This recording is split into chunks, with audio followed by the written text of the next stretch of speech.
Hi, good morning. I'm so glad that you're here.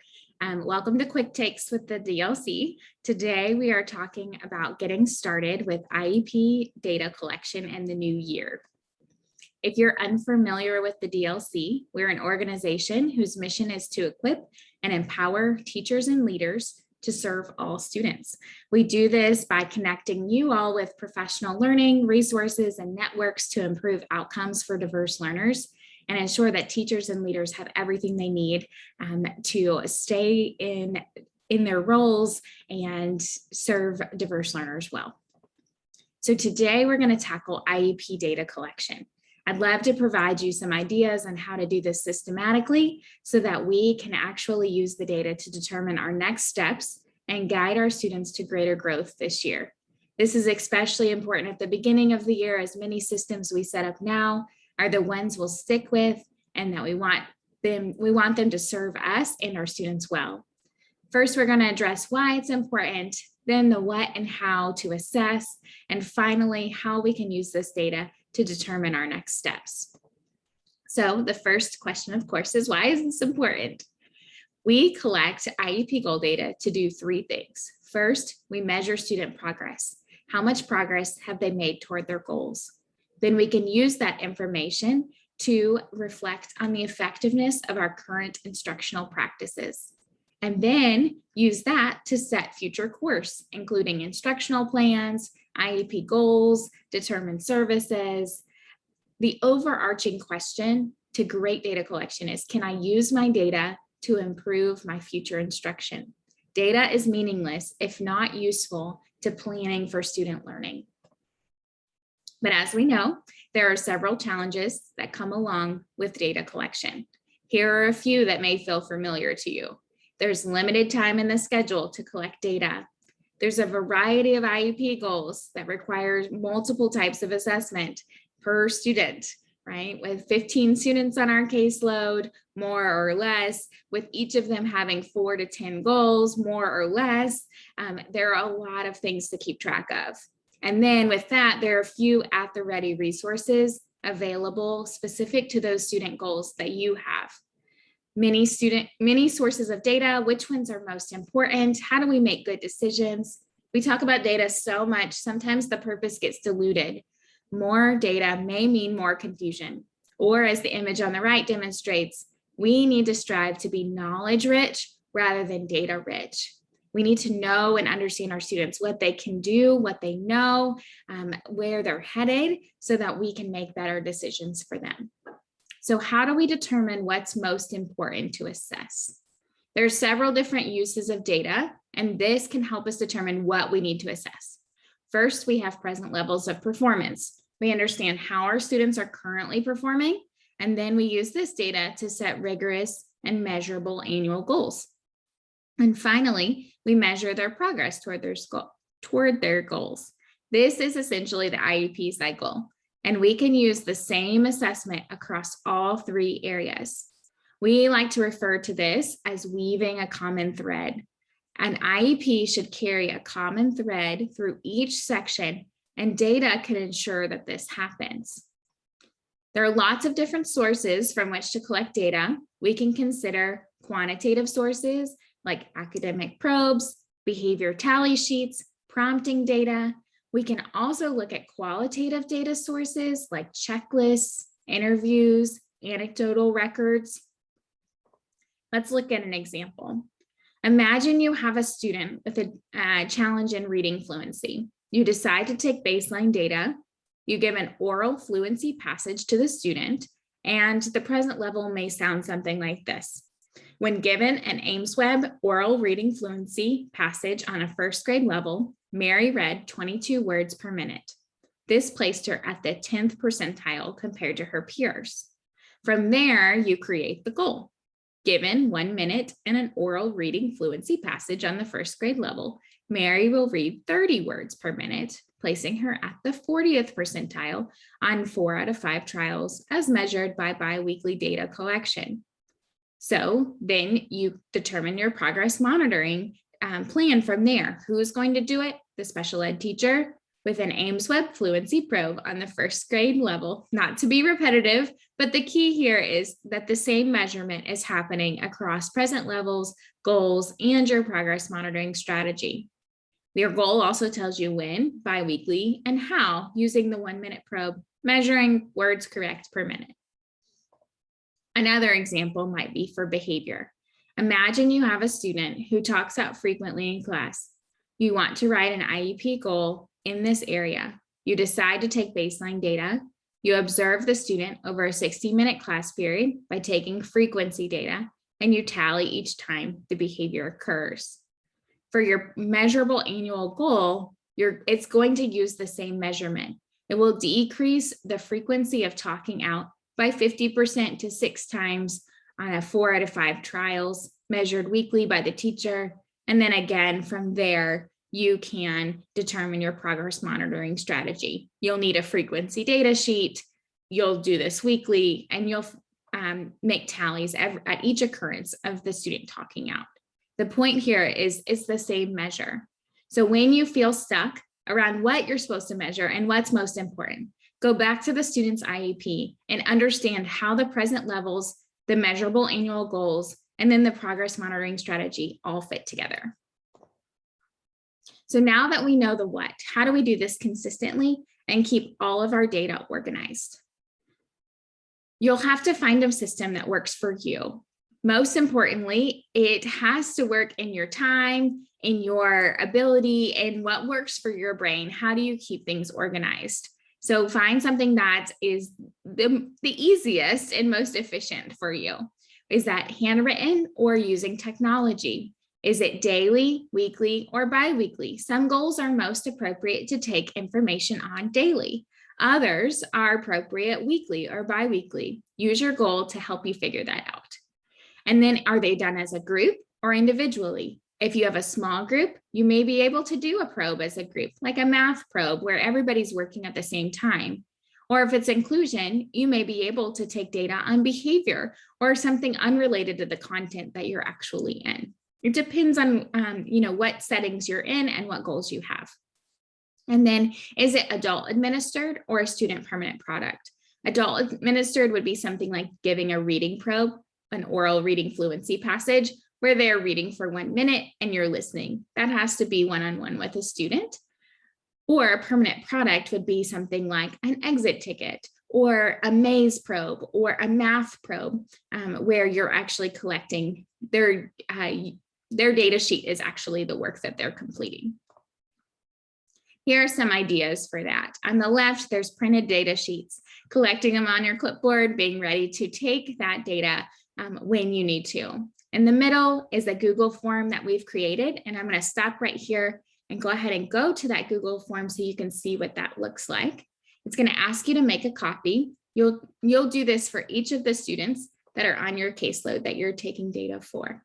So let's say we're taking Mary's data, and I'm going to set up her Google form aligned with her IEP. So the only time I need to change it is when the IEP changes. And depending on, you might have a paraprofessional or another person that's helping you collect data.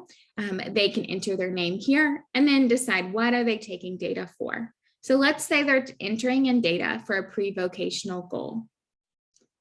When I click on this tab right here, it's going to lead me to this section of the form. I'm going to go ahead and pre-fill in Mary's goal for her pre-vocational goal here, and any information I need to help me be consistent in collecting that data, like starting the timer or what kind of prompts she receives to complete that task. I'll track my data, and then I'll say, oh, I need to enter in reading data at the same time. So I'll click, or let's say math, so we can keep scrolling. Math data, again, pre-populated with her goal. And then I'm going to keep data on whatever math concept I'm working on that day. And then when I'm finished, I can put, I'm finished entering data, and it'll submit this. The beautiful part is that when you have lots of good data that's entered in here and you go to responses, it's already going to graph it for you so you can see how things are going. You could also export that to the Google spreadsheet that's associated with her data. And so I would have one of these for each of the students on my caseload. I could pull it up on my phone or my iPad or my computer, or I could do it on paper and then enter it in later. But that could be a great tool for you to use. You may also use an online program like AimsWeb or FastBridge, or there's hundreds of others out there that will provide not only the probe and the prompt, but the ability to look and analyze and graph that data after. Once you have the method and the tool that you're using, you want to think about a couple of questions related to logistics. Who will collect these data? Will it be you? Will you get help from someone else, such as a paraprofessional? How will you make sure that they are adequately trained ahead of time so they can collect consistent data? And then when will we collect this data? Schedules are busy. The beginning of the year is even busier. So how can you ensure adequate time is devoted to the process? And finally, what needs to be communicated ahead of time? Does the general education teacher need to know that you're collecting observational data on Tuesdays during independent practice? Or does a paraprofessional need to know something specific about data collection? Or does the student need to be aware of the data collection process? Like every Friday, we have data days in my intervention group, and my students know the process looks a little bit different than our regular intervention classes. Thinking about these things ahead of time will make sure you collect the data when you need to. One tool that I love to use, and it's so simple, is using a matrix, or a fancy word for a table, to make sure you've got all your data collection scheduled and your materials ready. So how you do this is across the top, list the areas in which you're going to collect data. So I was in a math inclusion classroom, and then I taught math intervention, also the same for reading, and then of course transitions, because a lot of our students have goals in transition times. Along the left, you'll name the students that are on your caseload, and then you will plot each of their goals. I would sit down with my IEPs and I would determine when's the best time to collect that form of data. Reading intervention is great for an oral reading fluency probe, whereas math inclusion was great to use a multi-step problem checklist for a student. And so making sure that all their IEP goals are represented somewhere on the table. I would print out this sheet, put it on the top of my clipboard, make sure I had my data sheets behind it. And when I was in math inclusion, I didn't have to worry about all of the goals I had to track. I just had to worry about the two that were here, or how many ever I had.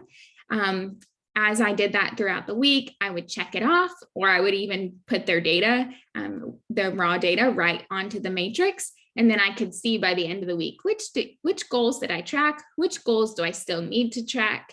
And would keep me organized that way. So again, a really simple use of a table. And remember that your students also, to teach the procedure to them, they need to know when you're going to cut them off after a minute of reading an oral reading fluency probe, they need to know that so they can expect that they are supposed to be reading quickly, and that, what prompts are appropriate and what prompts they can expect there.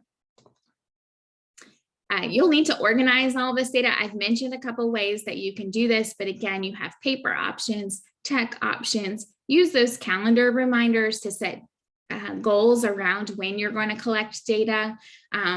You can use color-coded folders. You can put the data sheets right in the task boxes that you're doing. Lots of options there for organizing the data. And then you will likely need to put it into another form in order to keep it together. So you can organize it by student. You can organize it by subject area and time. Whoops, clicked on another link. You can use this URL at the bottom to get to all sorts of data sheets that might be useful for you. And again, that Google form would also help you keep your data organized. You'll want to graph it. Graphing allows you to analyze your data, and you can either graph it yourself. In this spreadsheet, there's a tab where you could make a new tab for each of your students and graph their IEP data, or you might have a program that does that for you. Finally, how do we use all of this data? You'll want to make sure that your data actually informs your next steps, because remember, collecting data should improve our future instruction. We can use data to determine how students are responding to instruction, and then when needed, to dig in deeper to understand why they aren't making expected progress. And from there, we can adjust course. So when students aren't responding as I think they should be according to their goal line, if they're not at or above it, here are some questions I might consider when analyzing the data. First, I look at the environment. Was the intervention implemented with fidelity? If not, we need to revisit the intervention so it is implemented with fidelity.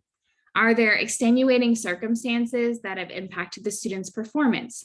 Is their attendance consistent? Are there things going on at home that we need to be aware of? Have they been sick lately? And then, is the measure targeting the appropriate skill? Is it sensitive enough? Is it given consistently? What about that actual assessment? Is it the right one? Did we get the right instructional level, or was the baseline off? These are things I would consider about the environment.